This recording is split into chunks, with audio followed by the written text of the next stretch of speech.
فاذكروني أذكركم واشكروا لي ولا تكفرون يا أيها الذين آمنوا استعينوا بالصبر والصلاة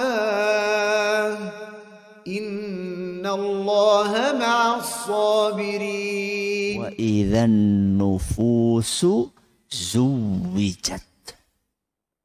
Kenapa? Wa idzan nufusu zuwijat. Apa makna ayat ini? Berdasarkan penelitian kami yang terbatas, sekurang-kurangnya ada 3 makna yang disebutkan oleh para ulama saat mereka menafsirkan ayat ini. Makna yang pertama, wa idzan nufusu zuwijat, artinya apabila jiwa dan raga dikumpulkan kembali. Apa yang pertama? Apabila jiwa dan raga dikumpulkan kembali. Jiwa dan raga siapa?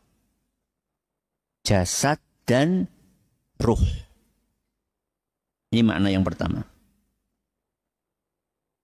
Makna yang kedua, apabila para manusia dikumpulkan dengan orang yang serupa. Apa yang kedua? Apabila para manusia dikumpulkan dengan orang yang serupa. Sudah berapa ini? 2. Makna yang ketiga, apabila amalan dipasangkan dengan pelakunya. Kenapa? Apabila amalan dipasangkan dengan pelakunya. Coba diulangi. Apa makna yang pertama? Apabila jiwa dan raga dikumpulkan kembali. Yang kedua, apabila para manusia dikumpulkan dengan orang yang serupa. Yang ketiga, apabila amalan dipasangkan, dikumpulkan dengan siapa? Pelakunya. Mari kita bahas satu persatu. Makna yang pertama, apabila jiwa dan raga dikumpulkan. Kata Imam Asy-Sya'bi rahimahullah, ketika beliau menafsirkan ayat ini, zuwijatil ajsadu faruddatil arwahu fil ajsad. Maksud dari wa idzan nufusu zuwijat adalah ketika ruh dikembalikan ke jasadnya. Ketika kita mati, sebelum mati ding, ketika kita masih hidup, jiwa dan raga, ruh dan jasad kemana-mana bareng. Termasuk jenengan sekarang? Iya apa enggak? Ya. Jenengan di sini jasadnya apa ruhnya? Dua-duanya. Berarti fokus ke. Yang ada sebagian orang jasadnya tok, ruhe mbono ngendi? Nang alun-alun ruhe. Jadi ketika kita masih hidup, jasad dan ruh kita selalu nopo? Bersama-sama. Begitu kita mati, apa yang terjadi? Dipisah. Nyawa dicabut. Itu berarti ruh dikeluarkan dari jasad. Sampai kapan ruh dan jasad itu berpisah? Sampai kapan? Sampai kiamat. Begitu kiamat terjadi, maka ruh akan dikembalikan oleh Allah Subhanahu wa ta'ala ke jasad masing-masing. Ada berapa jasad saat itu? Ada berapa jasad? Maksudnya berapa manusia saat itu? Nggak tahu berapa. Kan nggak ada sensus sampai hari kiamat toh. Katakanlah ada ratusan miliar. Ustaz apa keliru gue? Mungkin nggak keliru. Ruweh si anu mlebu ngone si anu gitu. Mungkin? Mungkin? Ya ora mungkin lah. Emang petugas TPS yang mengembalikan? Ya. Yang mengembalikan itu Allah Subhanahu wa ta'ala. Tidak mungkin keliru. Jadi nggak usah khawatir loh. Nyongkin niki ruweh. Kau tunggu nyong. Tidak mungkin. Karena yang mengembalikan siapa? Allah. Berarti jamaah yang kami hormati, balasan atas apa yang kita lakukan di hari kiamat nanti berupa nikmat atau berupa azab, berupa surga atau berupa neraka. Balasan itu akan dirasakan oleh jasad atau oleh ruh.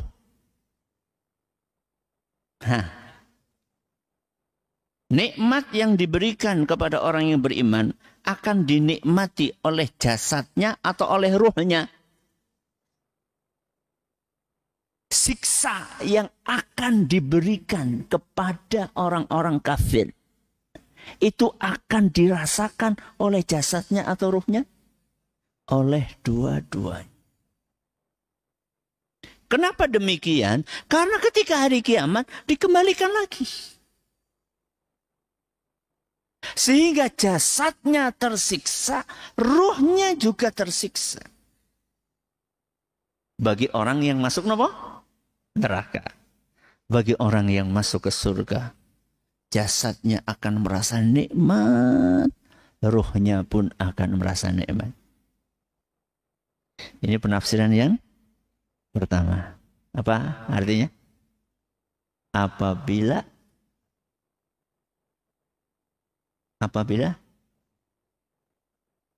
jasad dan ruh dikumpulkan, alias jiwa dan raga. Penafsiran yang kedua. Kenapa mau? Apabila para manusia dikumpulkan dengan orang yang serupa. Serupa gue artinya apa? Sama. Berarti sing lemu karo sing lemu gue. Sing kuru karo sing kuru. Sing kulite ireng karo sing kulite ireng. Bukan. Allah nggak ngelihat itu. Atau orang Indonesia satu rombongan gitu? Enggak. Atau orang Arab gitu satu rombongan? Enggak. Allah nggak ngelihat itu. Berarti apa? Kebaikan dan keburukan. Serupa di dalam kebaikan atau serupa di dalam keburukan.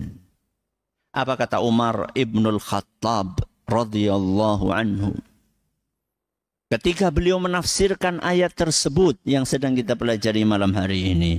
Yuqranu bainar rajulis salihi ma'ar rajulis salihi fil jannah. Arti dari wa idzan nufusu zuwijat adalah orang yang soleh akan dikumpulkan dengan orang yang soleh. Di mana? Di surga. Kebalikannya apa kata beliau? Wa yuqranu bainar rajulis su'i ma'ar rajulis su'i finnar. Dan orang-orang yang jahat akan dikumpulkan dengan orang yang jahat. Di mana? Di neraka. Jadi warna kulit, kebangsaan, terus apa lagi? Bentuk tubuh, suku, bahasa, minggir. Yang akan dilihat apanya? amal keimanan, kekafiran orang-orang. Berarti jamaah yang kami hormati, milih teman itu penting. Penting. Penting banget. Apalagi teman hidup.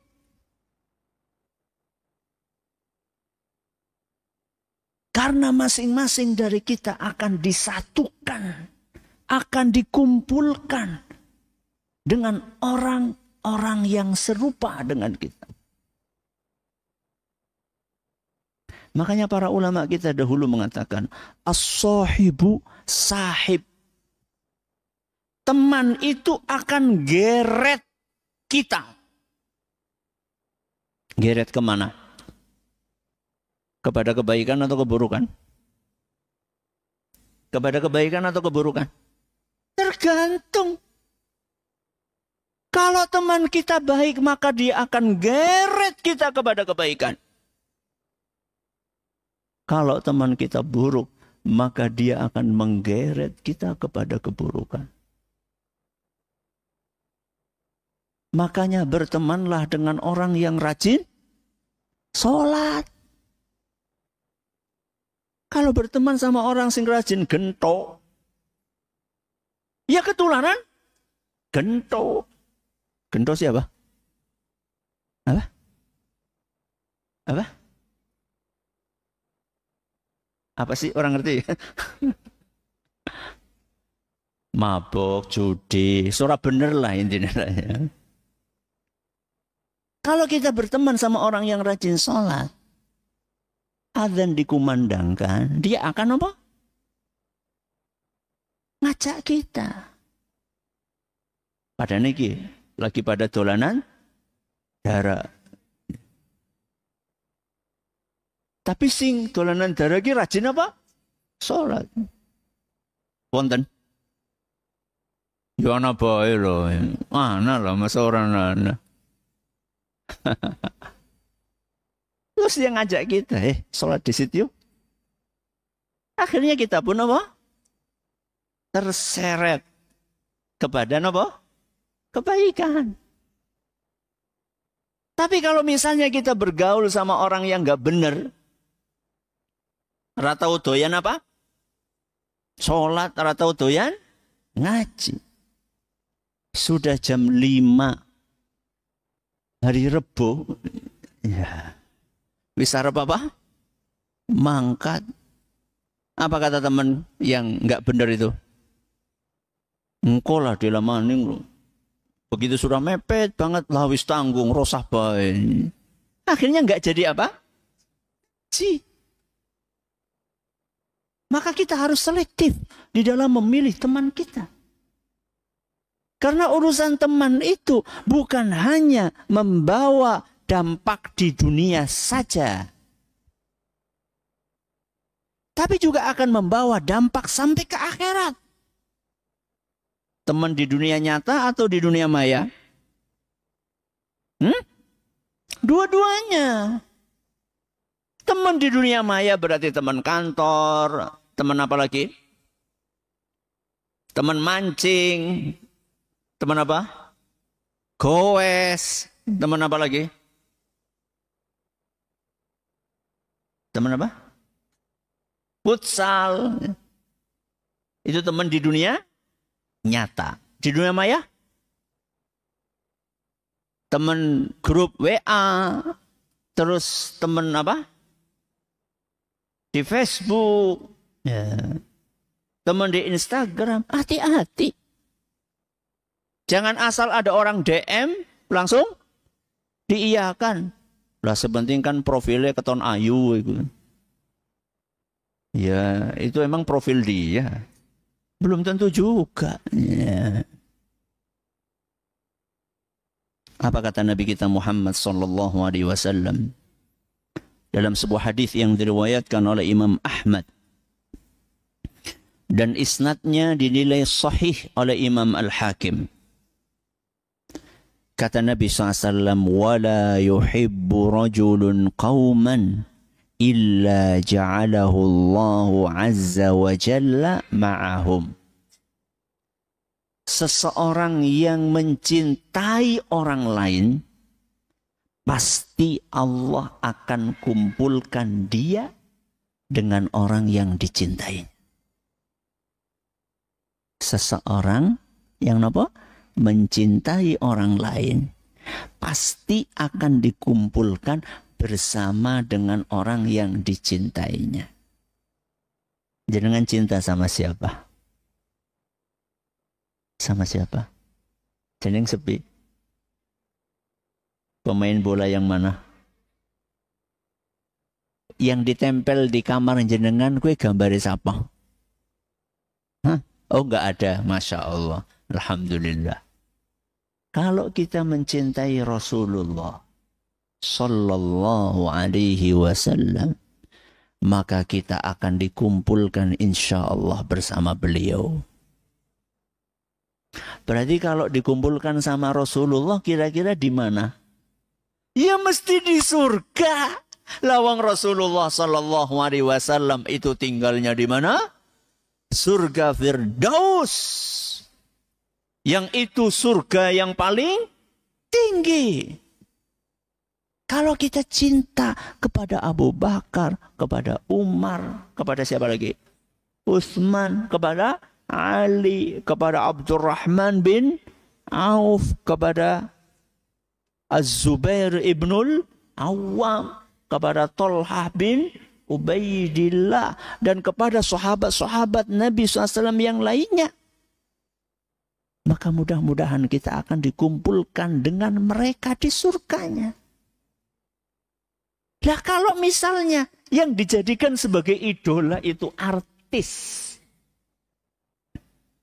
atau yang dijadikan sebagai idola adalah pemain bola, nggak peduli apa agamanya, beriman nggak beriman, orang sing penting pinter main bola, dapat apa? Balon apa sih? Hah? Balon orang ngerti lah. Sehingga gue lah. Wah, yang penting dia itu menjadi pemain terbaik dunia 7 kali berturut-turut padane. Subhanallah. Siapa favorit kita? Siapa yang kita cintai? Siapa yang kita elu-elukan? Kecintaan kita kepada seseorang itu akan ngefek terhadap nasib kita nanti di akhirat. Di dalam hadis riwayat Bukhari dan Muslim, Nabi SAW mengatakan, Al-mar'u ma'aman ahab. Orang itu akan dikumpulkan bersama sosok yang dicintainya. Nabi SAW ketika menyampaikan sabdanya ini, kata para sahabat, demi Allah, kami tidak pernah seseneng hari itu. Jadi mereka itu, hari itu, paling bahagia seumur hidup. Ketika mendengar apa? Sabda Nabi SAW, orang itu akan dikumpulkan bersama dengan yang dicintainya. Apa kata para sahabat? Sungguh, kami ini amalannya dibandingkan Rasul tidak ada apa-apanya. Dibandingkan Abu Bakar tidak ada apa-apanya. Ini sahabat yang ngomong loh. Ya. Apalagi? Apalagi?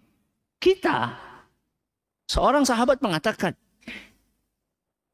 amalan kami dibandingkan Rasul tidak ada apa-apanya. Amalan kami dibandingkan Abu Bakar tidak ada apa-apanya. Akan tetapi kami berharap bisa dikumpulkan bersama Rasul dan Abu Bakar. Walaupun amalannya nggak sepadan. Dengan apa? Dengan kecintaan kami kepada Rasulullah SAW dan para sahabat. Ya. Hati-hati milih apa? Teman. Apalagi milih panutan. Milih apa? Panutan.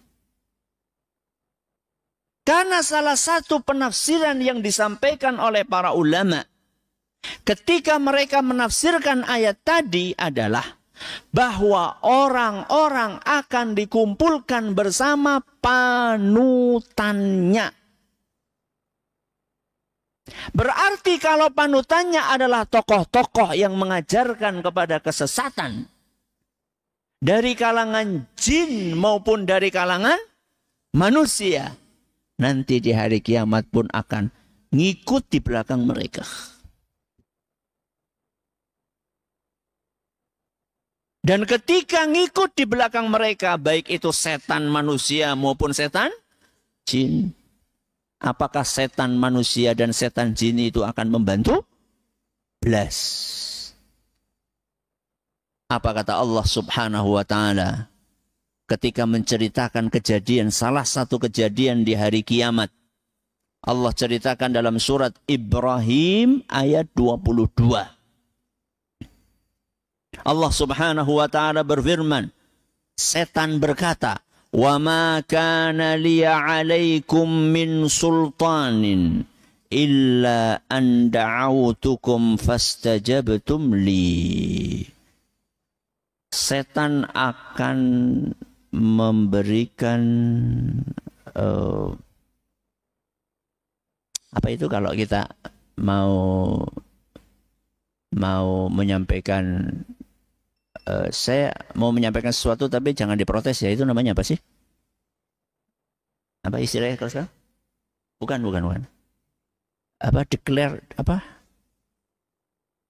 Disclaimer. Nah, setan memberikan disclaimer. Ya, ngerti disclaimer apa lagi? Pernyataan saya nggak tanggung jawab, kira-kira seperti itu. Disclaimer. Apa disclaimernya setan? Saya, kata setan, itu nggak punya kuasa atas kalian, wahai para manusia. Dulu ketika kalian di dunia, saya itu cuma ngajak aja. Cuma ngajak. Kok kalian nurut? Fala talumuni walumu anfusakum. Jangan kalian salahkan aku, salahkan kalian sendiri. Ini kan jelek banget kan? Ya. Bebay banget ki. Ma antum bimusrikhiya wa ma ana bimusrikhikum. Kalian gak akan nolong saya gak akan nolong kalian. Itulah panutan-panutan yang tidak bertanggung jawab. Jadi ketika setan dorong-dorong kita, ayo dolanan HP terus. Esok, sore, awan, bengi. Ya. Kemudian kita nurut sama setan. Kita habiskan waktu kita untuk mainan HP.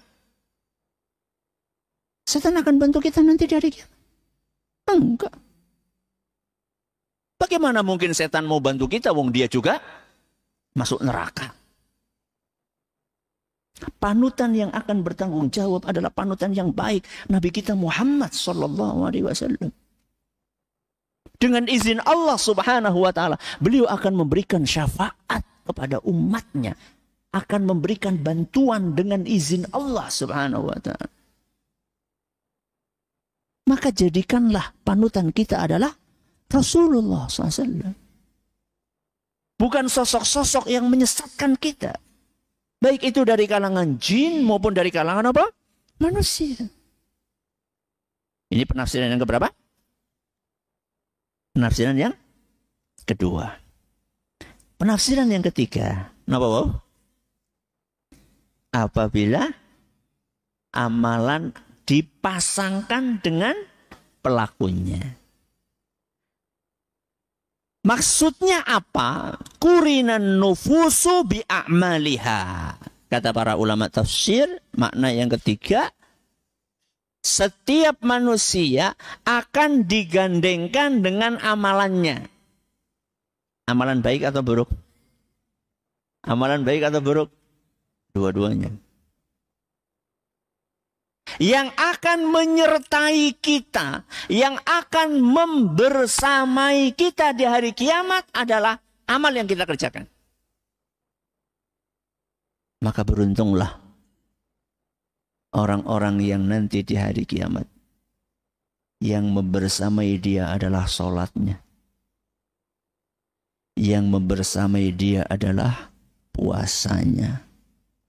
Yang membersamai dia adalah hajinya, baca Qur'annya, zikirnya, ngajinya.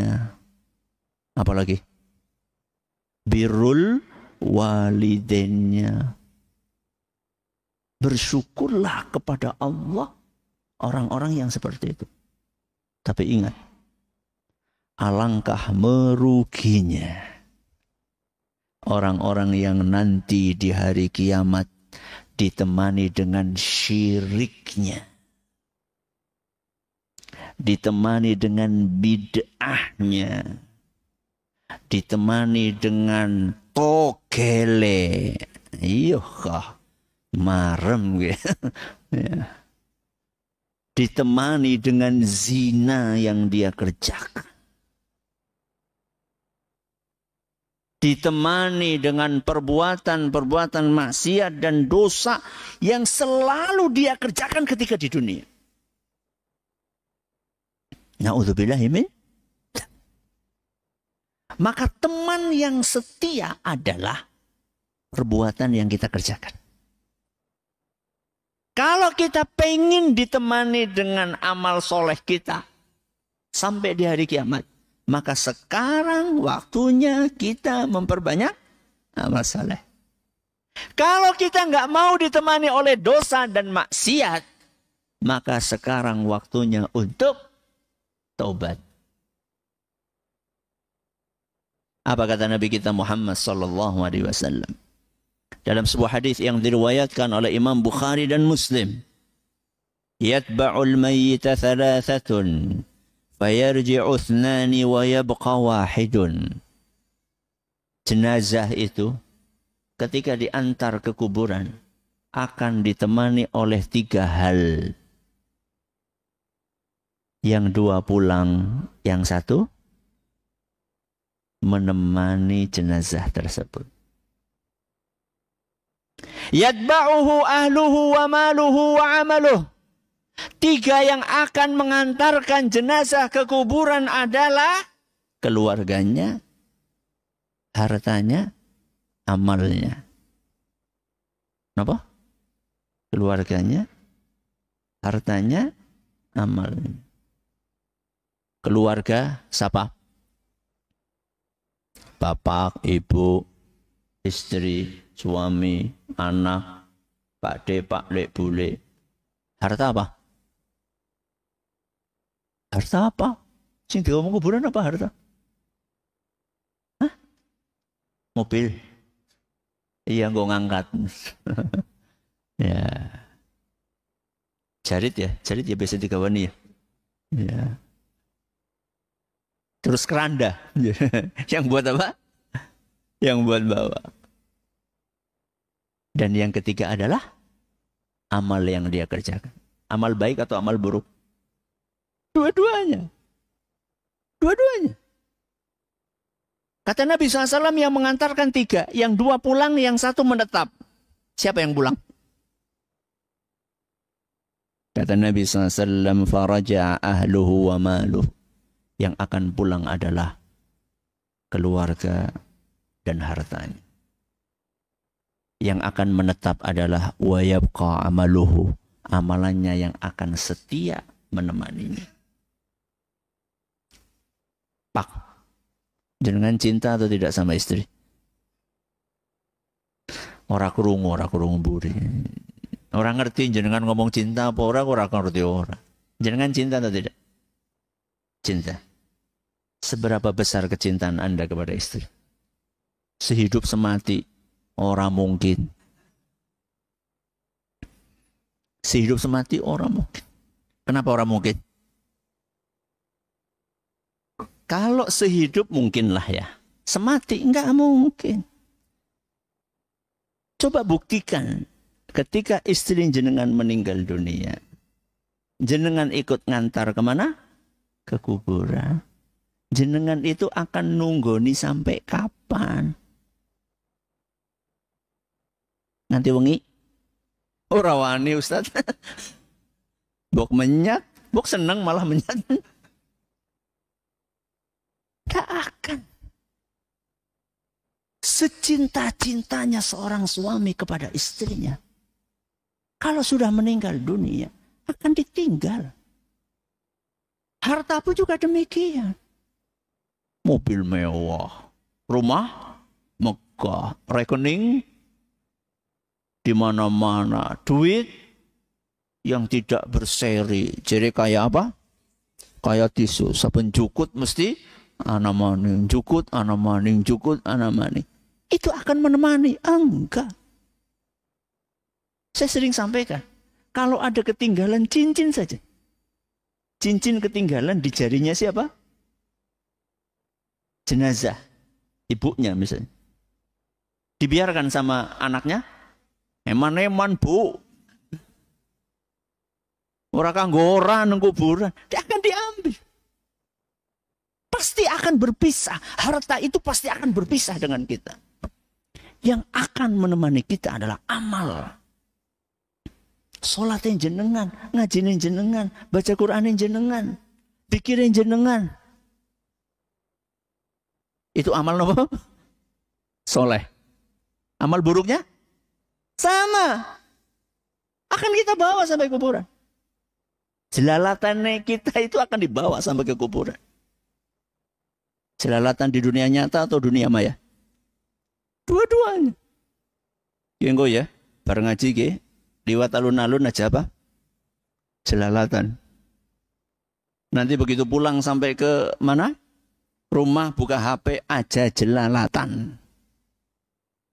Itu nanti akan dibawa sampai ke kuburan. Bahkan sampai menghadap kepada Allah subhanahu wa ta'ala. Makna yang ketiga. Kenapa? Apabila amalan seseorang dipasangkan dengan pelakunya. Semoga apa yang kita pelajari bermanfaat bagi kita semuanya. Terima kasih atas perhatiannya. Mohon maaf atas segala kekurangannya. Kita akhiri dengan doa kafaratul majelis. Subhanakallahumma wa bihamdika asyhadu an la ilaha illa anta astaghfiruka wa atubu ilaik. Assalamualaikum warahmatullahi wabarakatuh.